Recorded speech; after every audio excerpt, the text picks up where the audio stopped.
आज हम बनाने जा रहे हैं कटहल की सब्जी मसालेदार। इसके लिए हमें चाहिए कटहल, हमने लिया 250 ग्राम। इसको हमने धो लिया है। प्याज पीस लिए हमने 2 और टमाटो प्यूरी, ये भी 2 टमाटर लिए थे। सरसों का तेल और आधा चम्मच मिर्ची पाउडर, 1/4 टीस्पून हल्दी पाउडर, 1 चम्मच धनिया, नमक स्वाद अनुसार, 1 चम्मच जीरा और लहसुन अदरक का पेस्ट। अब हम गैस पे कढ़ाई रखेंगे, उसमें डाल देंगे हम सरसों का तेल।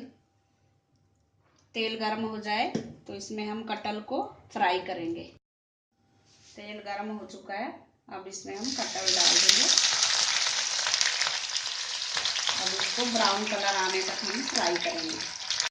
ये कटहल को हमने तल लिया है, इसको ब्राउन कलर आने तक अच्छी तरह से हमने फ्राई किया है। अब हम उसी तेल में जो बचा हुआ है इसमें डाल देंगे लहसुन अदरक का पेस्ट।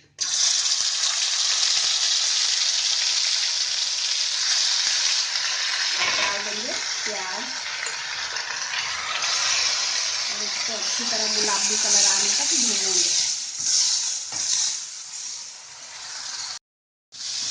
ये मसाला हमारा हो चुका है, हल्का गुलाबी कलर आ गया और इसमें तेल छोड़ दिया है। अब इसमें हम डाल देंगे धनिया पाउडर, जीरा, हल्दी, मिर्ची पाउडर और टमाटर की प्यूरी डाल देंगे। थोड़ा सा नमक डालेंगे स्वाद के अनुसार। अब इसको अच्छी तरह से भूनेंगे। ये मसाला हमारा हो चुका है। अब इसमें हम डाल देंगे कटहल जो हमने तल के रखा था। अब इसको हम अच्छी तरह से मसाले में मिक्स करेंगे, अच्छे से मिक्स हो जाए इस तरह से। अब थोड़ा सा इसमें पानी डालेंगे हम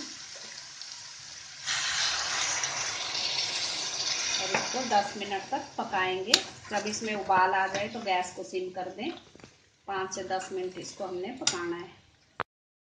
ये 10 मिनट हो चुके हैं, कटहल हमारा गल चुका है। इसको चेक कर लें आप, गला कि नहीं। ये गल चुका है। इतनी ग्रेवी चाहिए, अगर आपको ज़्यादा गाढ़ी चाहिए तो आप और पका लें।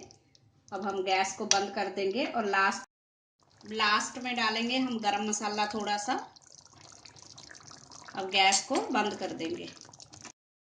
हमारी मसालेदार कटहल की सब्जी खाने के लिए तैयार है। Thanks for watching. अगर आपने मेरे चैनल को सब्सक्राइब ना किया हो तो प्लीज़ कर दीजिए। Thank you.